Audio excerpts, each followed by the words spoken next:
நானும் மதுரை டு சீரடி செலவு கணக்கு வீடியோ போடணும்னு நினச்சிட்டே இருந்தேன். இப்போ தான் நம்மளுக்கு அதுக்கு உண்டான டைம் வந்திருக்கு. டோட்டல் கிலோமீட்டர்னு பார்த்தோம்னா 2800 கிலோமீட்டர். நம்ம டோல் ஈஸி பண்ணது வந்துட்டு 4300. 2 ஸ்டேட் பெர்மிட்டு, கர்நாடகா பெர்மிட்டும் மகாராஷ்டிரா பெர்மிட்டுக்கும் சேர்த்து 1400. நம்ம மொத்தமாக போட்ட பெட்ரோல் 15,391.15 எத்தனை லிட்டருன்னு பார்த்துட்டோம்னா 138.27 லிட்டர் போட்டிருக்கோம். ஆவரேஜ் மைலேஜ்னு பார்த்துட்டோம்னா நம்ம வண்டிக்கு 20 தான் தந்திருக்கு. பெட்ரோல் ப்ரைஸ்ன்னு பார்த்துட்டோம்னா வாட்டி நம்ம பெட்ரோல் 111.4 2500 போட்டிருக்கோம் 22 லிட்டரு. ரெண்டாவது 111.18 3000 நம்ம பெட்ரோல் போட்டிருக்கோம் 26 லிட்டரு.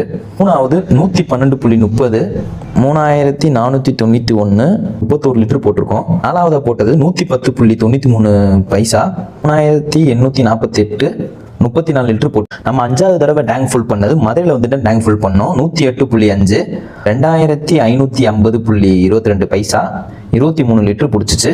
ஆக மொத்தம் நம்ம பிடிச்ச லிட்டர் பார்த்துட்டோம்னா 138 லிட்டர். நம்ம மொத்த செலவு எவ்வளோன்னு பார்த்துட்டோம்னா 21,091 ரூபா. நம்ம டயர் மாற்றினது 15,300, அலைன்மெண்ட் பார்த்தது 1,800, கார் சர்வீஸ் பண்ணது 4000. இதில் மொத்தமாக நம்ம காருக்கு மட்டும் செலவழிச்ச அமௌண்ட் எவ்வளோன்னு பார்த்துட்டோம்னா 42,191 ரூபா. இதில் நம்ம இந்த சவாரி போனதுக்கு மீதி எவ்வளோ நிற்கும் நீங்களே நம்மளுக்கு கமெண்ட் பண்ணிடுங்க. ஸோ நெக்ஸ்ட் வீடியோவில் பார்ப்போங்க. டாடா பாய்.